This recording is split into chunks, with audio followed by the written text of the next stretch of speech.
আসসালামু আলাইকুম। আশা করি সবাই ভালো আছেন। তো এই মুহূর্তে আমি আছি উত্তরা। তো অনেকের না, বাংলাদেশে মোটামুটি যতজন ফেসবুক মেসেঞ্জার চালায়, ফেসবুক ডাউন হয়ে গেছে এবং কি মেসেঞ্জার লগ আউট হয়ে গেছে। তো অনেকেই কল দিয়েছে যে এটা কেন হয়েছে, হ্যাক হয়েছে কিনা। অ্যাকচুয়ালি এটা হ্যাক হয় নাই, এটা হয়তো বা মেসেঞ্জারে কাজ করতেছে, আপডেট হচ্ছে।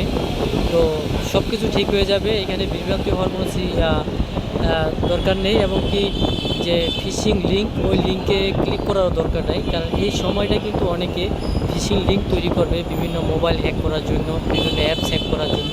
তো সবাই সচেতন থাকবেন, আশা করি ঠিক হয়ে যাবে। এটা সবারই এরকম হয়েছে যে এই যে দেখেন, মানে ভালো করে চলে না, বুঝছেন, ভালো করে চলে না। মানে এগুলো কিন্তু নেট আছে কিন্তু ভালো করে চলে না। তারপর এই যে মেসেঞ্জারও ঠিক মতো চলে না, মানে লগ আউট হয়ে গেছে সবগুলা, কিন্তু আমার এটা এখনও লগ আউট হয় নাই, কিন্তু চলে না। তো বিভ্রান্তি হওয়ার কিছু নাই, ইনশাল্লাহ ঠিক হয়ে যাবে। সবাই ভালো থাকবেন, সুস্থ থাকবেন। আসসালামু আলাইকুম।